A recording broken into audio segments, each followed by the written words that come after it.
Seandainya hutan yang teduh merimbang harus ditebas pepohonannya, bagaimana kita membayar kembali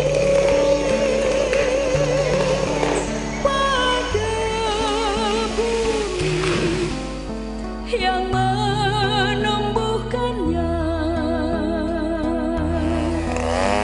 Seandainya pohon harus ditebang juga, pilih yang tua tumbuh berkesan. Hutan ini adalah tumpuan bagi masyarakat untuk dimanfaatkan hasilnya bagi sumber penghidupan mereka. Pohon yang ditebang berasal dari kebunnya sendiri. Kayu ini digunakan untuk keperluan membangun rumahnya maupun untuk dijual.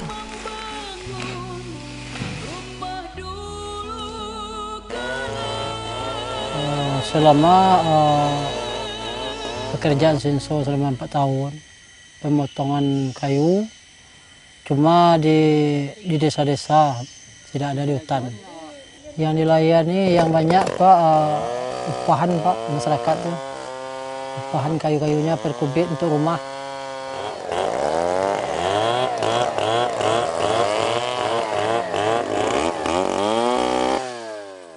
Kalau memang itu kayu betul-betul dimanfaatkan untuk bikin perumahan, untuk lokal, kenapa nggak diizinkan? Sedangkan itu kan pada umumnya kan pertumbuhan kayu yang ditebang di masyarakat, kan pada umumnya kan di ladang-ladang mereka gitu loh. Jadi sehingga dicek di lapangan, diberikan berapa kalau kenanya kewajiban kita terhadap pemerintah. Untuk bayar IHH-nya, apa istilahnya untuk dana reboisasinya berapa, kita bayar. Jadi sehingga dari segi pemerintahan juga itu juga masuk income-nya, yang masyarakat juga senang kerja, nggak kayak dihantuin apa Pak ya, dihantuin petugas. Jadi sekarang jadi kita kerja untuk bikin di pondok, tapi seolah-olah kita kayak dikejar-kejar apa ya, kayak orang mau mencuri gitu loh. Saat ini hutan di Indonesia memiliki 10% dari luas hutan di dunia. Dengan luas keseluruhan yang masih tersisa pada tahun 2009 adalah sekitar 138 juta hektar. Dan hanya 43 juta hektar yang masih alami. Kerusakan hutan pertama disebabkan karena perluasan perkebunan, pertanian maupun pertambangan. Kedua, akibat penebangan liar, dan ketiga, karena kebakaran hutan. Hasil hutan masih tetap menjadi tumpuan masyarakat sekitar untuk dikelola dan dimanfaatkan. Apabila pengelolaan hutan masyarakat dilakukan secara bijak, maka keaslian hutan dapat dipertahankan dan masyarakat lokal dapat memanfaatkan hasil non-kayu yang tersedia melimpah. Hasil hutan berupa kayu adalah permasalahan yang sering diperdebatkan. Namun, sampai saat ini, laju kerusakan hutan sekitar 1,8 juta hektar per tahunnya masih tetap terjadi. Apabila hasil kayu hanya dimanfaatkan oleh masyarakat sekitar dan tidak untuk kebutuhan masyarakat luar, tentunya kerusakan hutan tidak akan separah yang terjadi saat ini. Pemanfaatan kayu oleh masyarakat sekitar yang memiliki potensi hutan sudah dimanfaatkan sejak zaman nenek moyang kita. Ini terbukti dengan adanya bangunan-bangunan tradisional di berbagai wilayah di Indonesia. Bangunan-bangunan tradisional ini sudah terbukti tahan terhadap guncangan gempa. Melihat kerentanan negara kita terhadap gempa bumi, maka salah satu rekomendasi bangunan masyarakat yang aman gempa adalah rumah semi kayu.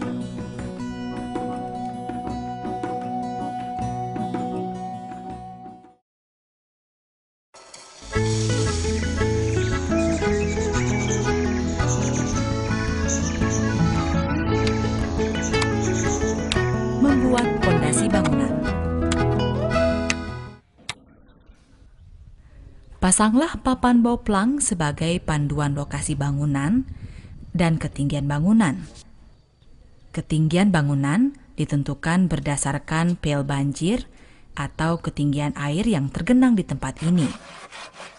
Gunakan kaso 4/6 sebagai dudukan papan bauplang. Jarak antar kaso adalah 2 meter.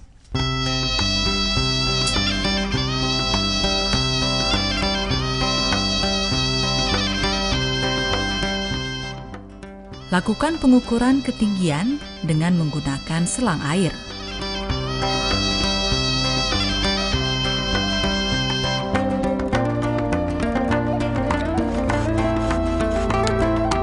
Kemudian, papan bauplang siap dipasang.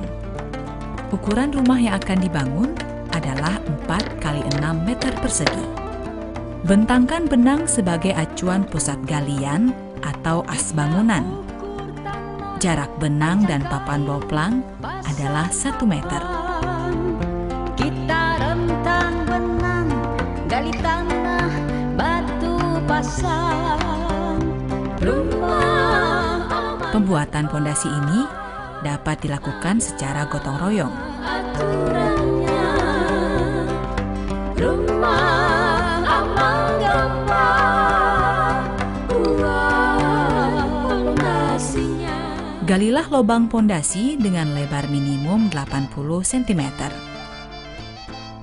Dengan ketinggian pondasi jadi minimum 80 cm juga. Taburkan pasir secukupnya sebagai pelapis dasar pondasi. Letakkan 1 lapis batu kosong atau besar sebagai dasar pondasi. Buatlah adukan semen dan pasir dengan takaran yang sama. Perbandingannya adalah 4 pasir berbanding 1 semen. Aduklah terlebih dahulu, kemudian tambahkan air secukupnya. Adukan semen dan pasir diletakkan di atas batu sebagai perekat antar batu. Susunlah batu kali secara zigzag untuk menghemat penggunaan adukan semen dan pasir, dan yang terpenting untuk memperkuat ikatan batu pondasi. Ingat juga untuk menanamkan 1 batang besi jangkar panjang 40 cm, diameter besi 10 mm yang dilengkungkan tiap ujungnya. Jarak antar besi jangkar adalah 1 meter. Besi jangkar ini berfungsi untuk mengikat balok pondasi atau slope dengan pondasi batu. Ukuran pondasi, lebar dasar 60 cm, tinggi kira-kira 60 cm, lebar bagian atas sekitar 30 cm, sepanjang galian pondasi rumah.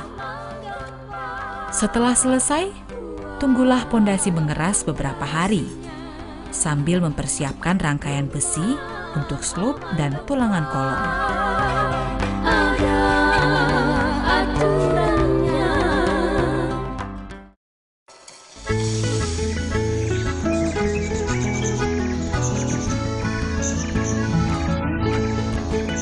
Merangkai balok pondasi.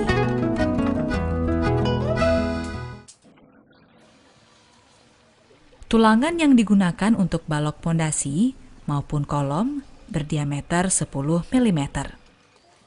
Untuk balok pondasi, buatlah bagel berdiameter 8 mm dengan ukuran 10 cm dikali 15 cm.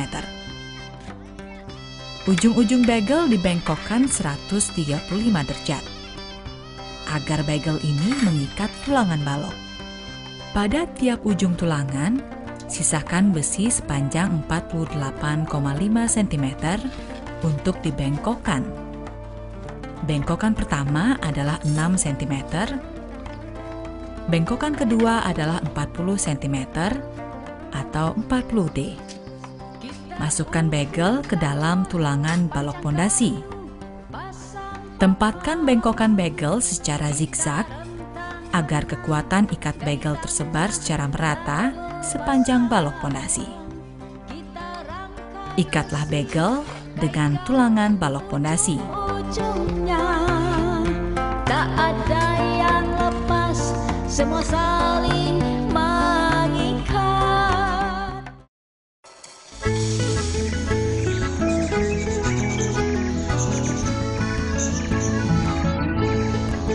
Merangkai kolom pedestal.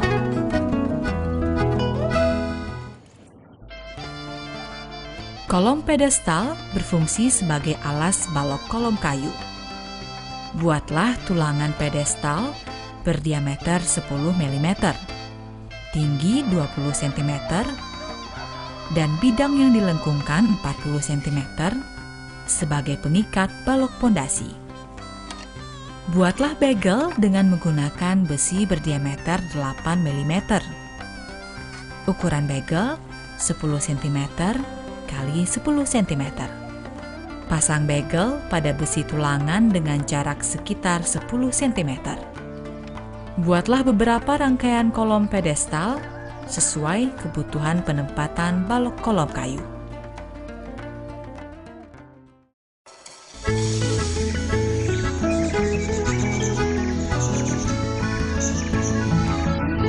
Memasang balok pondasi dan kolom pedestal.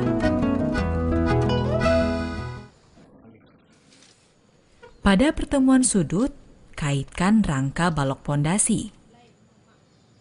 Pasanglah rangka tulangan kolom pedestal di sudut sambungan balok.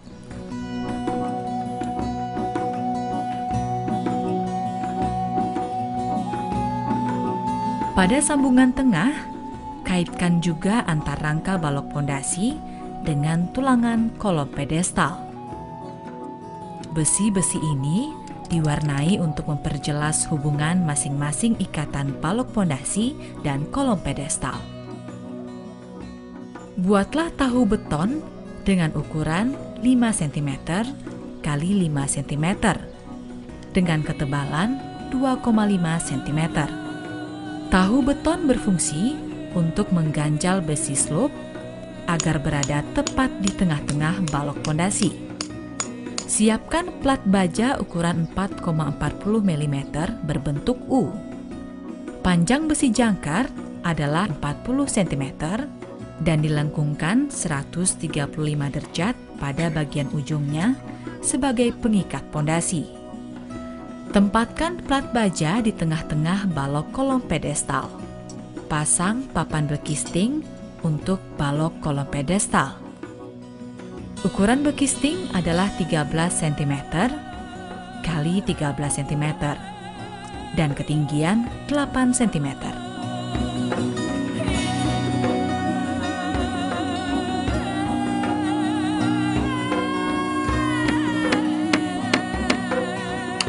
Pasanglah papan acuan balok pondasi dengan ukuran 15 cm kali 20 cm.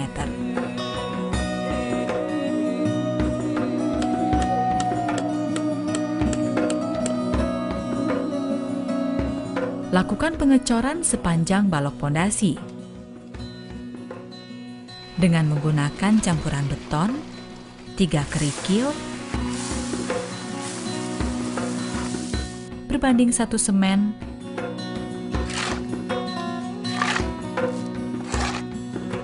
berbanding 2 pasir,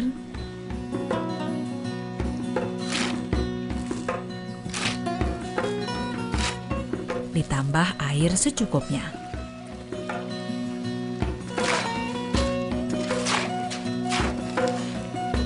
Begitu pula dengan balok kolom pedestal dan sekeliling besi jangkar.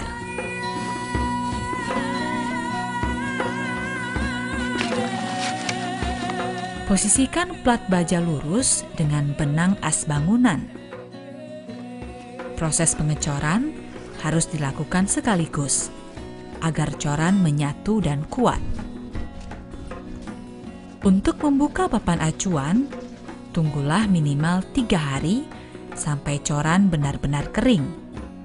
Ini bertujuan agar coran mengeras dengan baik.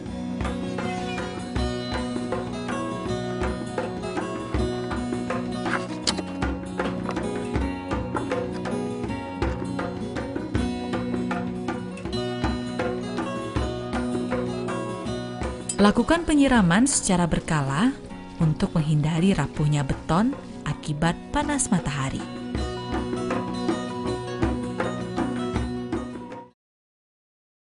Penggunaan kayu untuk bangunan semakin menipis persediaannya.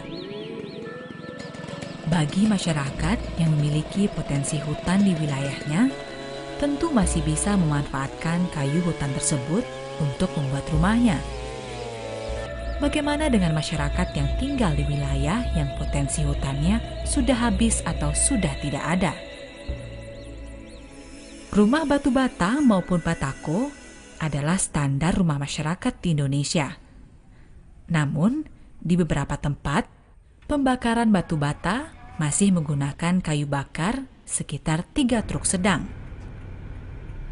Bekas penggalian bahan untuk batu bata tidak dapat dikembalikan lagi seperti semula. Begitu pula dengan penambangan pasir, semen, maupun biji besi. Rumah bambu adalah salah satu solusi yang ramah lingkungan. Bisa cepat tumbuh dan tidak merusak hutan. Alternatif lainnya adalah dengan menggunakan bahan kayu kelapa yang sudah tidak produktif. Karena kayu kelapa tersedia di banyak tempat di Indonesia.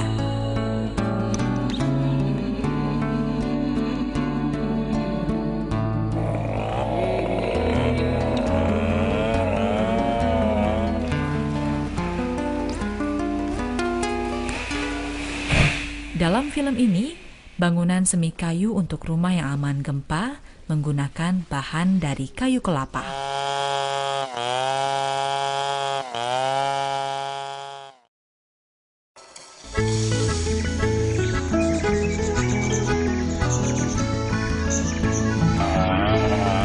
Pemilihan kayu.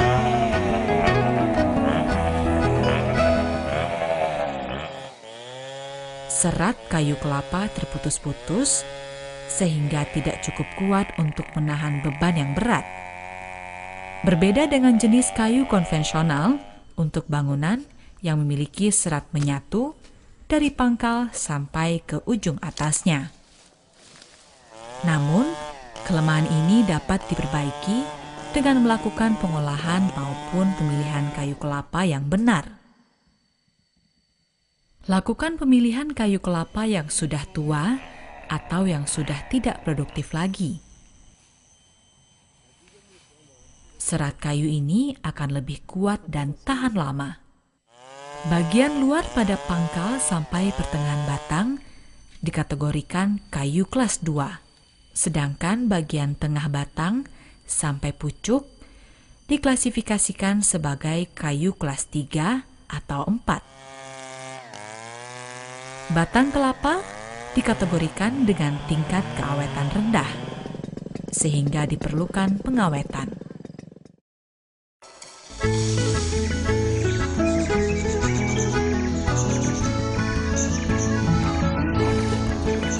Pengawetan kayu kelapa.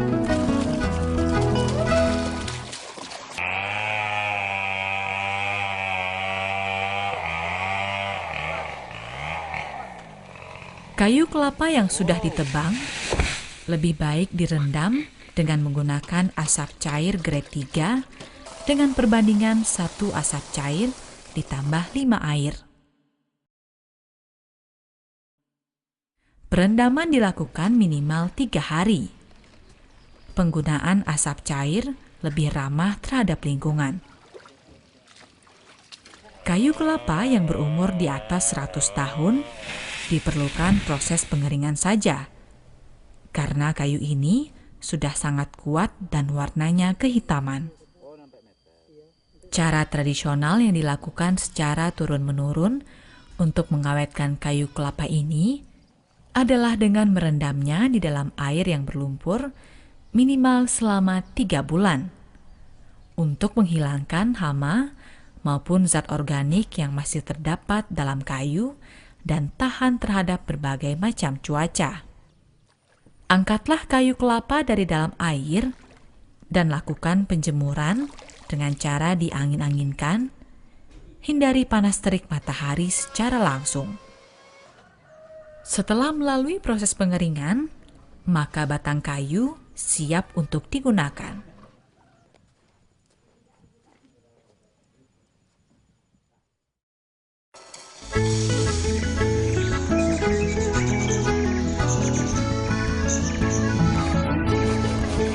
Pembuatan balok kolong kayu.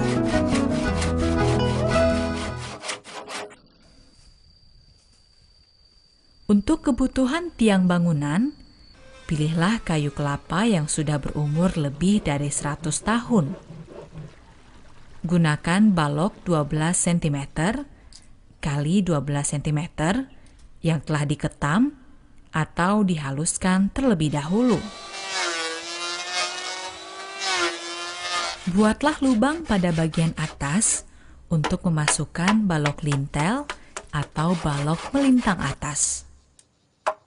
Rangkailah terlebih dahulu balok kolom, kuda-kuda, lintel maupun balok siku sebelum didirikan. Buatlah lubang pada masing-masing bagian kayu yang akan dipasang.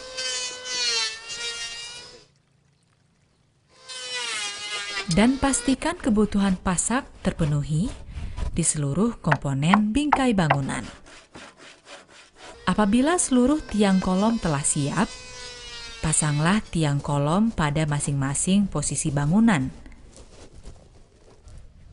Pasang skor agar balok kolom tidak jatuh dan untuk penyetelan tegak lurusnya balok kolom tersebut.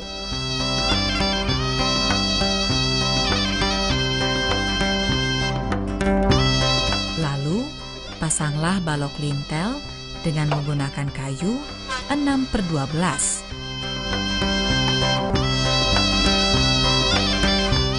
Agar balok kolom bisa terhubung satu dengan yang lainnya.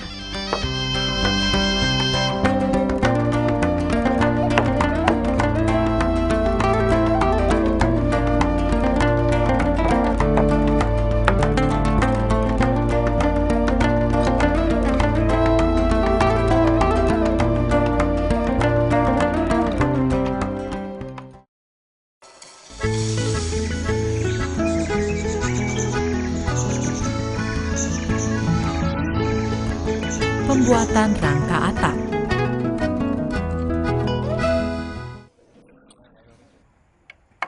Untuk pembuatan kuda-kuda, menggunakan ukuran kayu 6/12 untuk bingkainya. Siapkan plat baja 4,40 mm sebagai pengikat antar sambungan kuda-kuda. Kita pasang papan untuk semen corang, tanam lempeng baja, tiang kayu pasang di sana. Rumah aman gempa, ada aturannya. Rumah aman gempa, Ingat juga untuk memasang ikatan angin antar kuda-kuda dengan menggunakan kayu 5/10.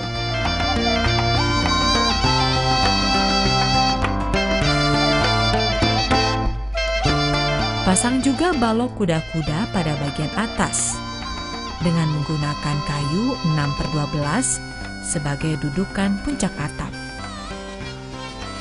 Gording kayu 5/10 untuk atap dapat dipasang sepanjang kuda-kuda dengan menggunakan penumpu gording.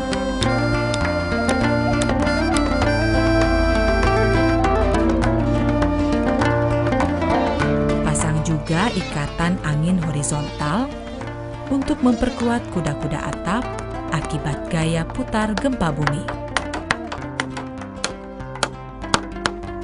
Pasanglah balok lintel bawah. Jarak antar balok lintel adalah 55 cm.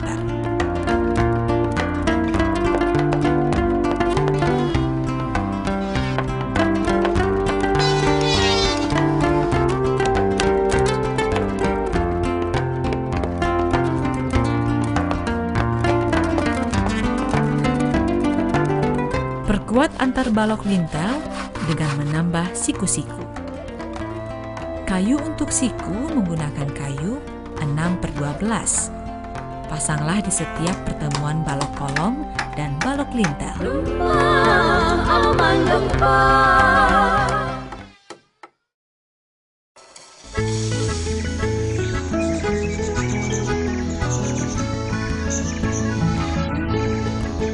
Pembuatan rangka dinding.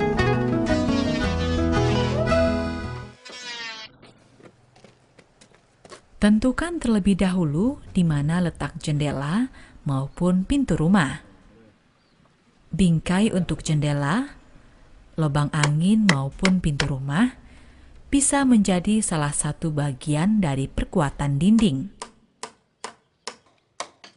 Untuk mencapai hasil yang rata pada pemasangan dinding kayu, di bagian dalamnya perlu dipasang kayu 5/7 sebagai kerangka penahan dan tempat pemakuan papan dinding. Ukuran bingkai kayu ini disesuaikan dengan luas dinding bangunan. Tinggi rangka bagian bawah sekitar 90 cm dari batas pasangan batu bata yang telah direncanakan. Lakukan pemakuan pada setiap pertemuan bingkai kayu. Gunakan paku ukuran 7,5 cm dan 10 cm.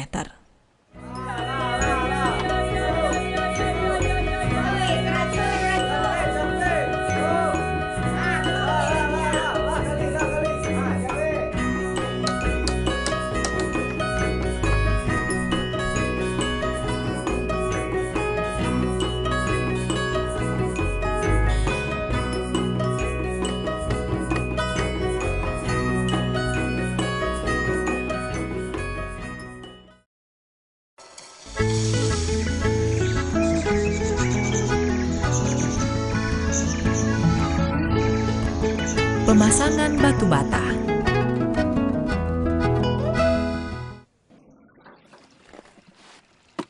Siapkan adukan 4 pasir berbanding 1 semen sebagai perekat batu bata.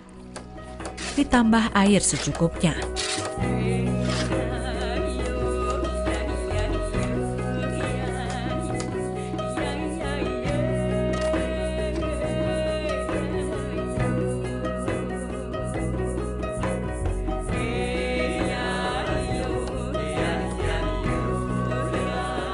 Rendam terlebih dahulu batu bata sampai jenuh. Karena batu bata yang jenuh tidak akan menyerap kandungan air pada campuran semen dan pasir. Sehingga daya rekat campuran semen dan pasir lebih kuat mengikat antar batu bata.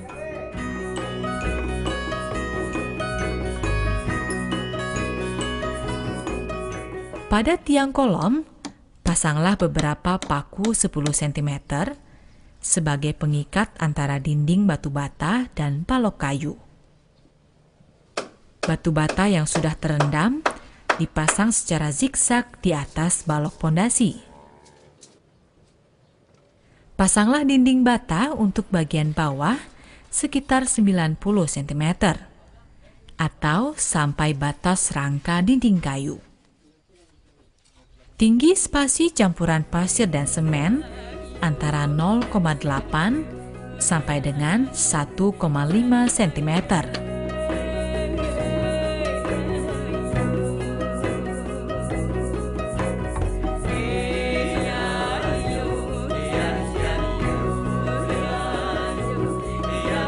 Pasanglah kawat anyam berdiameter 1 mm dengan luas lubangnya sekitar 5 mm kali 5 mm.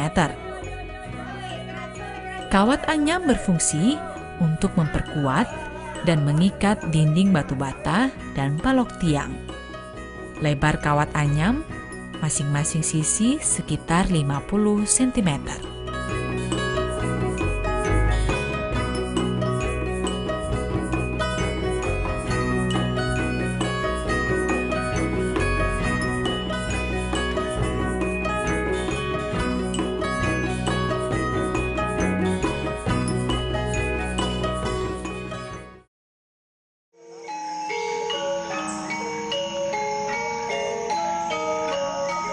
Di Desa Tenganan, Pegeringsingan, Bali, hutan masyarakat terpelihara dengan baik sejak dahulu.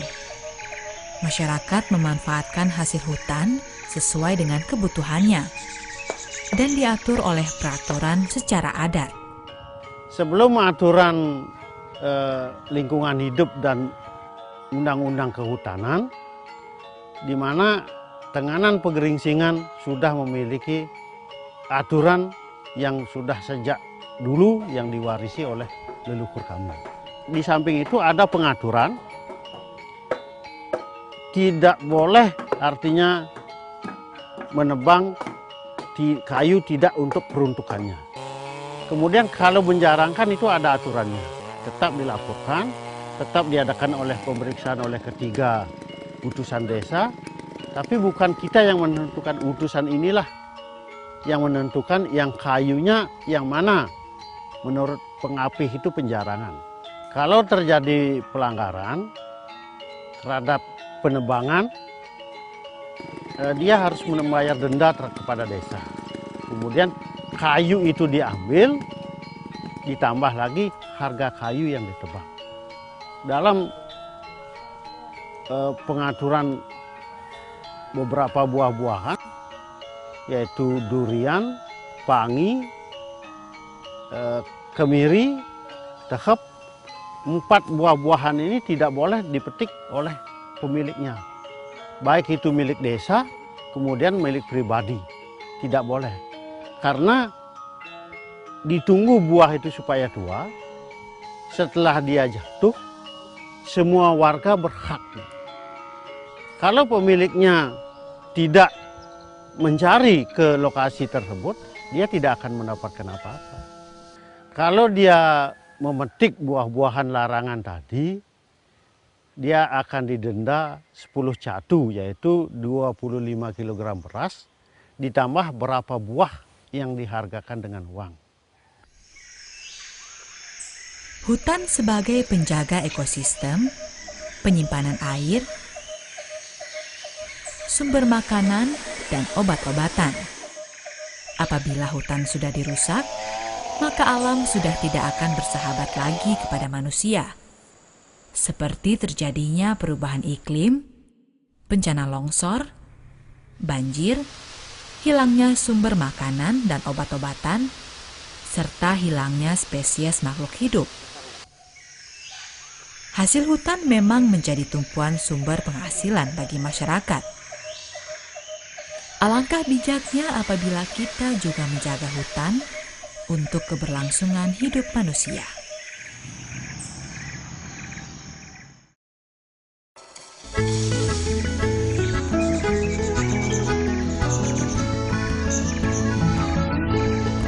Pembuatan dinding kayu.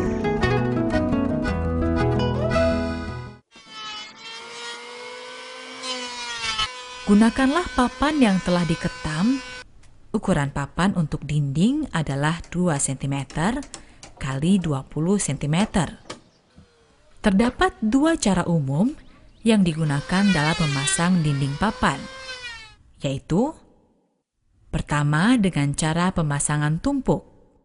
Papan dipasang pada rangka dinding, dimulai dari bagian bawah sampai ke atas. Pada pemasangan dinding kayu, sebaiknya diusahakan sambungan papan itu rapat udara, atau bila diperlukan, sirkulasi udara dapat dibuat celah-celah ruang udara. Kedua, dengan sambungan lidah dan alur. Salah satu sisi papan dilubangi dengan kedalaman 1 cm dan lebar 1 cm. Sisi memanjang lainnya dibuat seperti lidah. Lebar lidah 1 cm dan tinggi lidah 0,8 cm. Bila papan-papan ini disatukan, maka akan terdapat ruang kosong 0,2 cm. Maksudnya, agar papan dapat mengembang maupun menyusut sehingga tidak merusak konstruksi sambungan. Penguatan sambungan dilakukan pemakuan pada salah satu sisi lidah. Kedua cara tersebut dapat diterapkan sesuai dengan keinginan kita.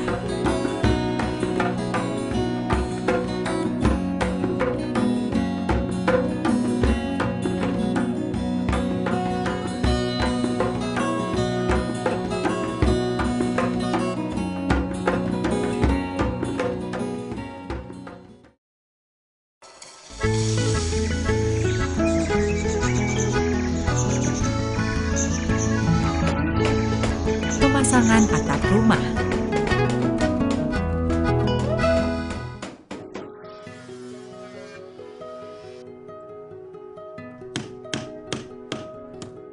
Pasanglah atap seng di atas gording dengan menggunakan paku payung. Bangunan akan lebih aman terhadap gempa apabila pada bagian atas dibuat lebih ringan. Bangunan semi kayu ini sudah siap dihuni, lebih aman dan nyaman ditempati. Kayu hutan sendiri, Bukan gempanya, tapi bangunannya. Yes. Bukan gempanya, tapi bangunannya. Bukan gempanya, tapi bangunannya. Oke. Bukan gempanya, tapi bangunannya. Bukan gempanya, tapi bangunannya. Bukan gempanya, tapi bangunannya. Oke. Bukan gempanya, tapi bangunannya. Bukan gempanya, tapi bangunannya. Bukan gempanya, tapi bangunannya. Bukan gempanya, tapi bangunannya. yes. Bukan gempanya, tetapi bangunannya. Yes. Bukan gempanya, tapi bangunannya. Bukan gempanya, tapi bangunannya. Bukan gempanya, tapi bangunannya. Bukan gempanya, tapi bangunannya.